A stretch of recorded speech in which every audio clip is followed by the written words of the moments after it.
کہتے ہیں اہل نجران میں سے ایک عیسائی زندہ بچا، اس کا نام تھا دوس سالبان۔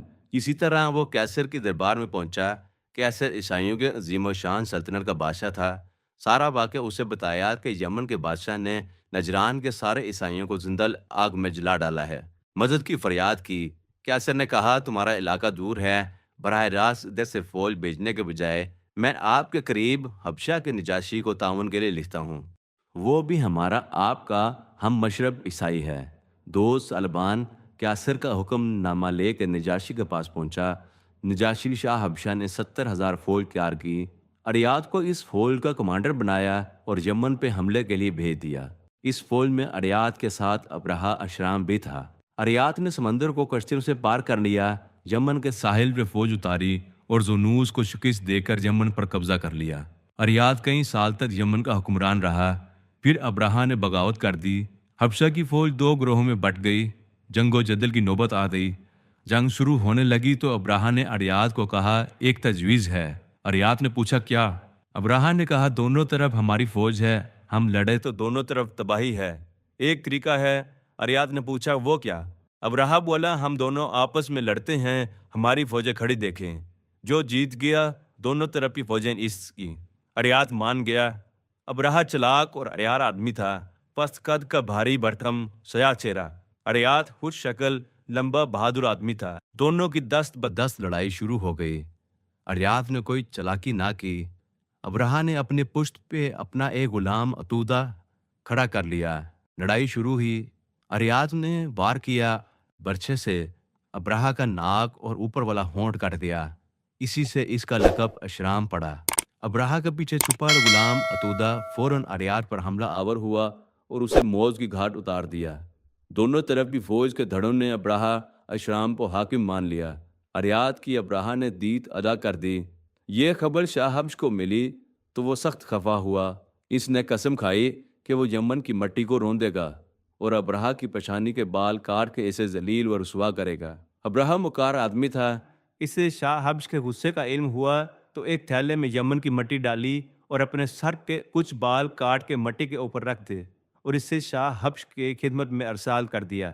ساتھ خط تھا، عالی مرتبت اریاد آپ کا غلام تھا، میں بھی آپ کا غلام ہوں، ہمارا آپس میں اختلاف تھا، میں آپ کے مفادات کا ذاتی حامی اور محافظ ہوں، زیادہ متی اور تابل فرمان ہوں۔ آپ کے حلف کا علم ہوا، اپنے سر کے بال خود کٹوا کے آپ کی خدمت میں بھیج رہا ہوں۔ ساتھ ارض یمن کی خاک سے بھرا ہوا تھیلا ہے، آپ اس مٹی کو رون کر اور میرے کٹے بالوں کو اس مٹی میں ملا کر اپنی قسم پوری کر لیں۔ شاہ حبشہ راضی ہو گیا اور ابرہہ اشرم کو یمن میں راج کرنے کی اجازت دے دی۔ یہ 523 کی بات ہے۔ ابرہہ کے دل میں کھٹکا لگا تھا کہ شاہ حبش کو راضی رکھنا ہے۔ اس نے صنعاء میں ایک عظیم و شان کلیس نام کا ایک کلیسا تعمیر کروایا۔ اس نے شاہ حبش کو لکھا کہ وہ عربوں کو کعبے سے موڑ کر اس کلیس کی طرف لائے گا۔ اس نے کلیس کی تعمیر و تعزین کی رودات بھی شاہ حبش کو لکھی۔ کہتے ہیں ابرہہ کے اس مکتوب کا علم مکہ کے پڑوس میں رہتے ایک کنانی عرب کو ہوا تو اس نے انتقام میں کلیس کے اندر گندگی پھیلا دی اور واپس حجاز چلا گیا۔ ابرہہ کو علم ہوا تو بہت مشتعل ہوا، نہایت غضب ناک ہو کر اس نے حلف اٹھایا پھر وہ کعبہ پر حملہ کر کے اسے مسمار کر دے گا۔ یہ 571 عیسوی کی بات ہے۔ وہ 60,000 سپاہ لشکر لے کر مکہ کی طرف چل پڑا۔ اپنی دہشت دکھانے کے لیے فوج میں ایک ہاتھی بھی ساتھ رکھا۔ بعض روایت میں ہے کہ ایک سے زیادہ ہاتھی تھے، کچھ نے لکھا تو 11 ہاتھی تھے۔ بہرحال ایک ہاتھی کا ہونا طے ہے۔ کہیں عرب فوجیں اس کی فوج کے راہ میں مزاحم ہوئیں مگر کوئی اس کے لشکر کے سامنے نہ ٹھہر سکا۔ ذوالفقار اشرف یمن میں سے تھا، وہ راہ روکنے آیا مگر ہار گیا۔ ابرہہ اس سے قتل کرنے لگا تو اس نے کہا مجھے قتل کر کے کیا ملے گا، زندہ ساتھ رکھ لو، شاید کبھی میری مدد درکار ہو۔ ابرہہ مان گیا، گرفتار کر کے ساتھ لے گیا، مارا نہ۔ خشتم کے علاقے میں اس کی فوج پہنچی تو نفیل کچھ عرب قبائل شاہران اور ناحس کو لے کر ابرہہ کو روکنے آ گیا مگر وہ بھی شکست کھا گئے۔ اس نے بھی ذو نفر کی کہانی سنی تھی، اس کی طرح اس نے بھی درخواست دی اور کیٹی بن کر ابرہہ کے لشکر کے ساتھ چلتا رہا۔ وہ لشکر تائٹ پہنچا تو وہاں بھی بنی ثقیف کا سردار مسعود بن معتب شہر کے باہر حاضر ہوا۔ بولا حضور ہم آپ کے غلام ہیں، ہمارا بت قدر لات و معبد نہیں ہے جسے آپ تباہ کرنے نکلے ہیں۔ آپ جس کعبہ کو گرانے آئے ہیں وہ مکہ میں ہے، ہم آپ کے ہمراہ گائیڈ روانہ کرتے ہیں۔ فراہ نے تجویز مان لی۔ بنی ثقیف میں ابو رگال کو مکہ کی راہ بتانے کے لیے ابراہا کے ساتھ روانہ کر دیا۔ مغمس مقام تک ابو رگال ابراہا کی فوج کو لے دیا، وہاں آ کر اسے موت آ گئی، وہیں سے دفنا دیا گیا۔ عرب آج تک اس جگہ پہ اس کی قبر پر پتھر مارتے ہیں کہ وہ برا آدمی تھا، کیوں مکہ کا راستہ بتانے ابراہا کے ساتھ آیا۔ مخمس میں ابراہا نے پراؤ ڈال دیا۔ شروع گرمیوں کے دن تھے، یہ 571 کی بات ہے، عربی مہینہ محرم کا تھا۔ 60,000 کی فوج کو کھلانے پلانے کے لیے ابراہا نے لوٹ مار تو کرنی تھی۔ اسود بن مفعود حبشی کو ایک فوجی دستہ دے کر ابراہا نے روانہ کیا۔ وہ اہل تہامہ اور قریش کے بھیڑ بکریاں اور سینکڑوں اونٹ پکڑتے لے آیا۔ انہی میں سے سیدنا عبد المطلب کے 200 اونٹ بھی تھے۔ اگلے دن ابراہا نے حنات حمیری کو مکہ کی طرف بھیجا کہ اس بستی کے رئیس اور سردار کو لے آؤ۔ سیدنا عبد المطلب اپنی قوم کے رئیس اور قبیلے کے سردار تھے۔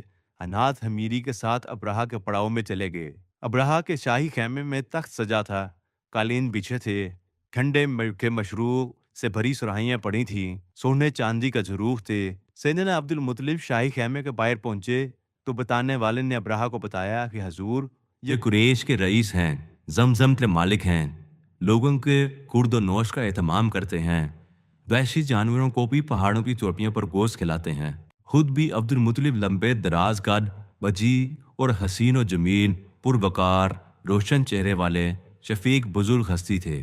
ابراہا انہیں دیکھتے ہی اپنے تخت سے اتر کے بڑے اتفاق سے ملا اور نیچے بچھے ہوئے قالین پہ تکیے کے پاس آ بیٹھا اور انہیں اپنے پہلو میں بٹھا لیا۔ پھر ترجمان کے ذریعے بولا، ان سے پوچھ یہ کیا چاہتے ہیں؟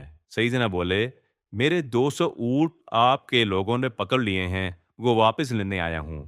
ابراہا سیدنا کی یہ بات سن کر بڑا حیران ہوا، بولا، میں تو آپ کی پروقار شخصیت کو دیکھ کر مرعوب ہوا تھا، مگر آپ کی بات نے میری نظر میں آپ کو بے وقار کر دیا۔ آپ اپنے 200 اونٹوں کی بات کر رہے ہیں، بیت اللہ کا نام بھی نہیں لے رہے، جو آپ کا اور آپ کے اعدال کا دینی مرکز ہے۔ آپ کو پتہ ہے میں اسے مسمار کرنے آیا ہوں۔ سیدنا عبد المطلب ابراہا کی بات سن کر مسکرائے اور بولے، بادشاہ، میں صرف اپنے اونٹوں کا مالک ہوں، اپنے اونٹ ہی مانگوں گا۔ رہی بات بیت اللہ کی، وہ بیت اللہ کا مالک اللہ ہے، اسے اپنے گھر کی حفاظت کرنا آتی ہے۔ ابراہا بولا، وہ میرے حملے سے نہ بچ سکے گا۔ عبد المطلب پھر مسکرائے اور کہا، ویسے آج تک اس نے کسی کو اپنے گھر پہ مسلط نہیں ہونے دیا۔ بہرحال آپ جانے اور وہ جانے، مجھے میرے اونٹ واپس کر دو۔ ابراہا خاموشی سے سیدنا عبد المطلب کو دیکھتا رہا۔ اونٹ اس نے واپس کر دیے۔ سیدنا عبد المطلب واپس پلٹے، اپنے لوگوں کو کہا، ضروری سامان لے کر اطراف کے پہاڑوں پر چڑھ جاؤ تاکہ کسی کا نقصان نہ ہو۔ پھر قریش کے چند سرداروں کے ساتھ حرم میں آ گئے اور کعبے کی دروازے کی کنڈی کھڑکا دے بولے، الہی، بندہ اپنے گھر کی حفاظت کرتا ہے، تو بھی اپنے گھر کی حفاظت فرما۔ کل ان کی سنیر اور ان کی تدبیر تیری تقدیر پر غالب نہ آ جائے۔ اگر تو ان کا اور ہمارے قبیلے کو اپنے حال پہ چھوڑ دینا چاہتا ہے تو جو چاہے کر۔ سلیب کی آل اور ان کے پرستاروں کے مقابلے میں آج اپنی آل کی مدد فرما۔ اے میرے رب، تیرے سوا میں ان کے مقابلے میں کسی سے مدد نہیں رکھتا، اپنے حرم کو ان سے بچا۔ اس گھر کا دشمن تیرا دشمن ہے، اپنی بستی کو تباہ کرنے سے ان کو روک۔ یہ دعائیں مان کے سیدنا عبد المطلب اپنے ساتھیوں کے ساتھ پہاڑوں پہ چڑھ گئے۔